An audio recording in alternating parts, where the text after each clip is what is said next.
सो आपां इत्थे तक डिस्कस कर लिया सीगा। Substituting these values equal to 0। So 4x इत्थे साइन जिहड़ा है पॉजिटिव कर लेना। सो 4x + 3y is equal to 3 तो 2x + 3y is equal to 2 बनिया सी। तो इन्हां दो इक्वेशनस नूं सॉल्व करके साडा एक होर पॉइंट निकलेगा। इन्हां नूं सॉल्व करन लई असीं की करना, we will subtract these two equations. तो जदों असीं इन्हां नूं सबट्रैक्ट करते हैं, इत्थों 3y कैंसल हो जाता है, इन्हां नूं सबट्रैक्ट करते तो कितना बनता 2x is equal to 3 - 2 is 1। तो x कितना आ जाता 1/2। x नूं असीं इत्थे 1/2 भरदे हैं तो इत्थों कितना बनता 2 + 3y is equal to 3। So 3y कितना आ जाएगा 1, तो y कितना आ जाएगा 1/3। तो पॉइंट बन गया साडा 1/2 एंड 1/3। तो दो पॉइंट्स आ गए साडे। These are our stationary points 0 0 1/2 and 1/3। इन्हां दो पॉइंट्स से असीं चैक करना है कि साडे वैल्यूज़ की निकल के आंदियां RT - S² दियां। तो उहदे लई असीं R कैलकुलेट किया S ते T। पार्शल डेरीवेटिव असीं x दे विद रिस्पैक्ट टू कर लए सीगे। इसे पार्शल डेरीवेटिव का एक बार फिर तो x नाल डेरीवेटिव करांगे तो की बन जूगा 6xy²। फिर तो x नाल करांगे -12x² y²। फिर तो x नाल डेरीवेटिव करांगे 6x। इसी तरीके नाल इसका एक बार फिर तो y नाल डेरीवेटिव करांगे तो की आ जाएगा 2x³। इसका y नाल करांगे 2x4। इसका y नाल डेरीवेटिव करांगे तो 6x³ × y। ठीक है, जो असी x दे नाल डेरीवेटिव किया इसका y नाल डेरीवेटिव कर दो, या फिर जो y दे नाल किया वह x नाल कर लो। अगर असी इसका x दे वाले का y दे नाल डेरीवेटिव करांगे तो फिर की बन जूगा 6x² y। y नाल करांगे तो 8x³ y नाल करांगे तो 9x² y²। इस तरीके नाल चाहे इत्थे परफॉर्म कर दो, दोनों का रिजल्ट सेम आऊगा। y वाले डेरीवेटिव नूं x नाल करांगे तो कितना बनूगा 6x² y। एनू x नाल करांगे 8x³ y। एनू x नाल करांगे तो 9x² y²। इदा साडा R S ते T आ जाएगा। ठीक है, सो R S ते T कैलकुलेट हो गए। फर्स्ट पॉइंट जो डिस्कस करना है that is 0 0। Put x 0 and y 0। सारिया वैल्यू 0 हो गई, तो RT - S² is 0। So this point needs further investigation. जो किसी पॉइंट पर फरदर इन्वेस्टिगेशन नीडड होवे तो असी कैलकुलेट करना है f(a + h b + k - f(a)।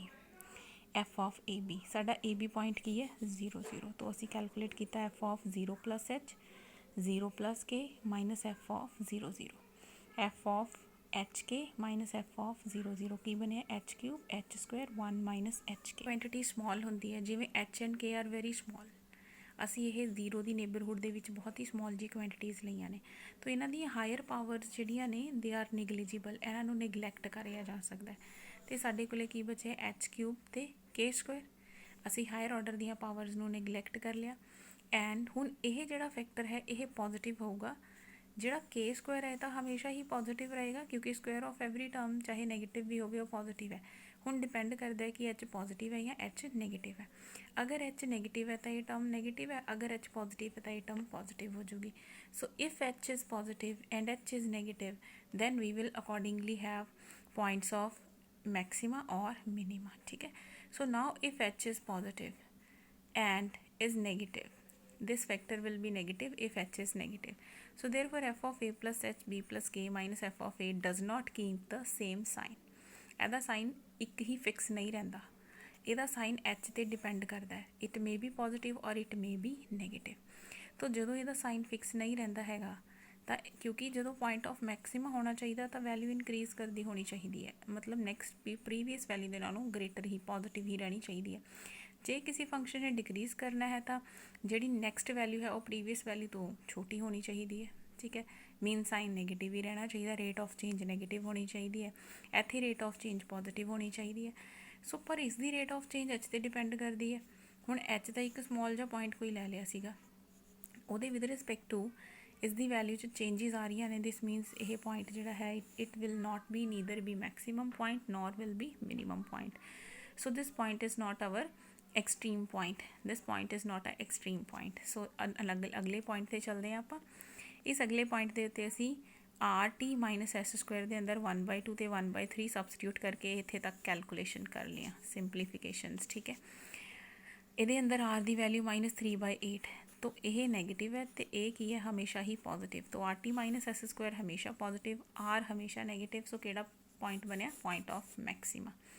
what will be the maximum value? function ਦੇ ਅੰਦਰ x ਤੇ y ਨੂੰ substitute ਕਰ ਦੋ, so this will give us the maximum value.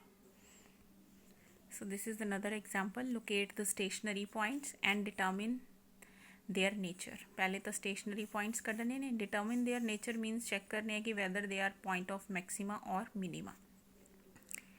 So this is our given function. We will partially differentiate it with respect to x and y. Step 1. Step 2. Put these partial derivatives equal to 0. इस partial derivative ਨੂੰ 0 ਰੱਖਿਆ ਤਾਂ ਸਾਡੇ ਕੋਲੇ equation 1 ਬਣ ਗਈ. ਇਸ partial derivative ਨੂੰ 0 ਰੱਖਿਆ ਤਾਂ equation 2 ਬਣ ਗਈ. ਇਹਨਾਂ ਦੋਨੋਂ equations ਨੂੰ ਮਿਲ ਕੇ ਐਡ ਕਰ ਲਿਆ. ਐਡ ਕਰਦੇ ਆ ਤਾਂ ਕੀ ਬਣ ਜਾਂਦਾ? -x and +x cancel, +y and -y cancel. equation ਬਣ ਗਈ x³ + y³ is equal to 0. x³ + y³ is equal to 0 will give us that y³ is equal to minus of x³. ठीक है,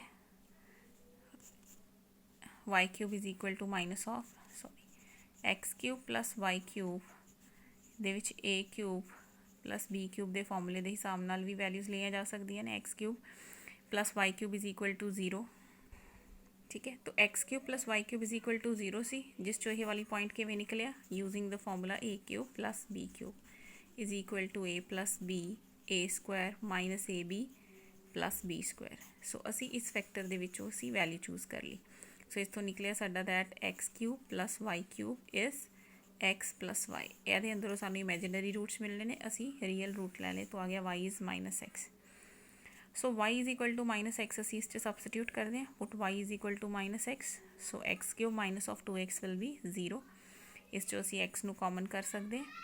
x² - 2 एक point आ गया x0, एक आ जाएगा x² is 2. So x will be +-√2. इस चो टोटल कितने points बन सकते हैं? x ਨੂੰ 0 सबस्टिट्यूट करते हैं वैल्यू ऑफ y ਦੇ अंदर. अगर x ਨੂੰ √2 ਲਈਏ then y is -√2. अगर x ਨੂੰ -√2 ਲਈਏ then y is +√2. ਸੋ ਇਹ ਆ ਗਏ ਸਾਡੇ ਪੁਆਇੰਟਸ. ਠੀਕ ਹੈ, ਕਿਉਂਕਿ ਇਹ ਵਾਲੀ ਇਸ ਰੂਲ ਦੇ ਵਿੱਚ ਅਸੀਂ ਵੈਲਿਊਜ਼ ਭਰ ਦੇਣੀਆਂ. y depends on x. So these are 3 points. These 3 points are our stationary points. Next we will calculate next order partial derivatives. So ਇਹਨਾਂ ਦੇ ਹੀ ਇਸ ਦਾ ਫਰਦਰ ਡੈਰੀਵੇਟਿਵ x ਦੇ ਨਾਲ is 12x² - 4. ਇਸ ਦਾ ਫਰਦਰ ਡੈਰੀਵੇਟਿਵ y ਦੇ ਨਾਲ 12y² - 4. x ਵਾਲੇ derivative ਦਾ y ਦੇ ਨਾਲ ਤੇ y ਵਾਲੇ ਡੈਰੀਵੇਟਿਵ ਦਾ x ਨਾਲ ਕਰੀਏ ਡੈਰੀਵੇਟਿਵ. ਸੋ ਇਸ ਤਰੀਕੇ ਨਾਲ ਇਹ ਵੈਲਿਊਜ਼ ਆ ਜਾਣਗੀਆਂ.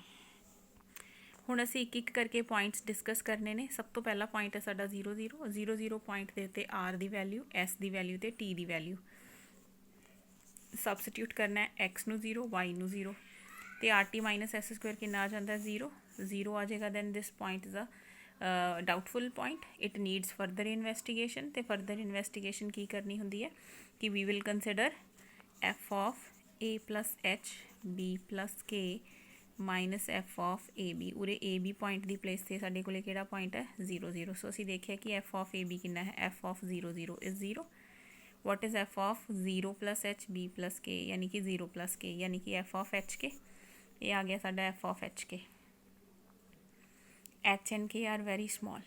ठीक है, सो f of hk ਜਿਹੜਾ है this will be equal to 2h4. ਇਹਦੇ ਅੰਦਰ ਇੱਕ ਫੈਕਟਰ ਆਹ ਵਾਲਾ ਆਣਾ ਹੈ ਐਡ ਕਰਕੇ f of h + k ਦੇ ਅੰਦਰ. ਇਹ ਹਮੇਸ਼ਾ ਹੀ ਪੋਜ਼ਿਟਿਵ ਹੈ, ਬਚਿਆ ਇਹੀ ਵਾਲਾ ਫੈਕਟਰ. ਇਹ ਵਾਲਾ ਫੈਕਟਰ ਜਿਹੜਾ ਹੈ -2h - k² ਇਜ਼ ਨੈਗੇਟਿਵ. ਹੁਣ ਇਹ ਫੈਕਟਰ ਉਦੋਂ ਆ ਜਾਂਦਾ ਪੋਜ਼ਿਟਿਵ ਅਗਰ ਅਸੀਂ h ਤੇ k ਨੂੰ ਸੇਮ ਲੈ ਲਈਏ. ਅਗਰ h ਤੇ k ਨੂੰ ਸੇਮ ਲੈ ਲਈਏ f of hk ਦੀਆਂ ਦੋ ਵੈਲਿਊਜ਼ ਹੀ ਆ ਸਕਦੀਆਂ ਨੇ.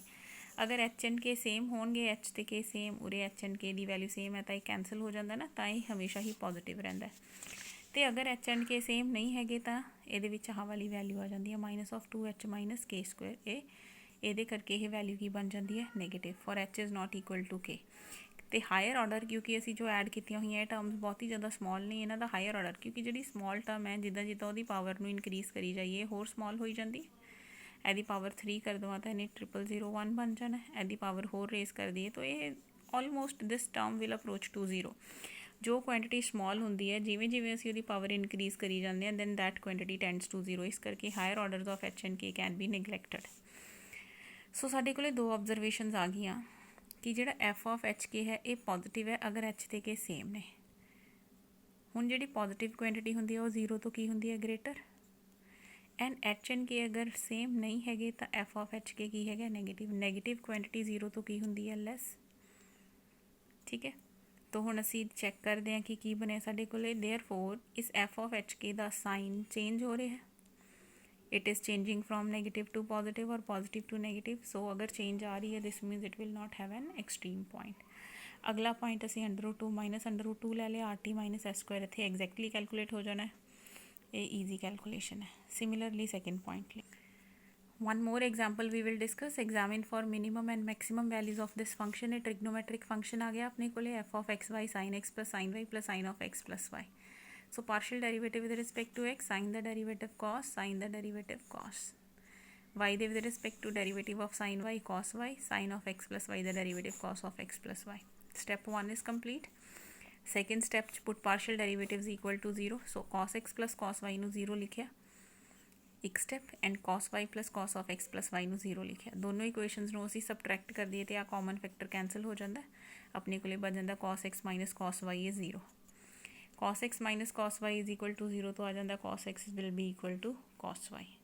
सो इस चो साढ़े को एक पॉइंट निकल के आता है that x is equal to y। अगर एंगल दोनों के सेम रख लिए तो वैल्यू भी मैच करेगी ना। If x and y are same then there cos's are also same.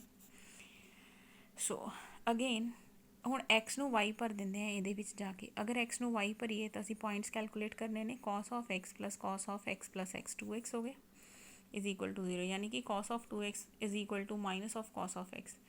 And minus ਨੂੰ अगर एडजस्ट करना हो तो ਅਸੀਂ cos of pi minus x लिख सकते हैं ना। पाई माइनस x की है ਕਿਹੜੇ ਕੁਆਡਰੈਂਟ 'ਚ cos ਆ ਗਿਆ, ਇਹ ਪਾਈ 180 डिग्री ਹੁੰਦਾ ਨਾ ਇੱਥੇ ਤੱਕ ਐਵੇਂ। ਤਾਂ ਇਹ ਕਿਹੜਾ ਕੁਆਡਰੈਂਟ ਹੈ, ਇਸ 'ਚੋਂ ਅਸੀਂ ਕੁਛ ਮਾਈਨਸ ਕਰ ਰਹੇ ਹਾਂ। So we will remain in the second quadrant. Second quadrant 'ਚ cos ਕਿੰਨਾ ਹੁੰਦਾ negative. So minus of cos x can be written as cos of pi minus x। So अगर दो cos ऑफ एंगल ਨੂੰ ਅਸੀਂ इक्वल रखना this means cos values ਨੂੰ equal रखना दिस मीनस जो फस्ट जो साड़ी है, क्योंकि असी इमेजिनरी या होर नैक्सट रूट्स 'ਚ नहीं जाना। सो सब तो वेरी सिंपल कैलकुलेशन इज़ कि एंगल शुड बी इक्वल। तो 2x will be equal to pi minus x। तो x ਨੂੰ इधर शिफ्ट करते हैं, 3x will be pi, x आ गया pi by 3। And what is relation between x and y, x y दे equal है। सो वट इज़ y भी सेम ही हो जाऊगा। ठीक है, तो x आ गया y आ गया। नैक्सट ये पॉइंट साडा स्टेशनरी पॉइंट बन गया। What is our point, x is pi by 3, y is pi by 3। Next R S ते टी कैलकुलेट करने ने। आर एस ते टी दे अंदर पाई बाय 3 ते पाई बाय 3 भरिया, आर नैगेटिव आ गया, R T minus S square positive आ गया। So this will be a point of maxima. Pi by 3 का मतलब की हुंदा है, ये 60 डिग्री। तो 60 डिग्री तो साइन की वैल्यू तो कॉस की वैल्यू सानू याद नहीं, वैल्यूज़ भर देंगे। So this will give us the maximum value of our function. Function की जो डेफिनेशन सी sine of x, sine of y, sine of x plus y के अंदर असी values of x and y substitute करते हैं। ठीक है जी।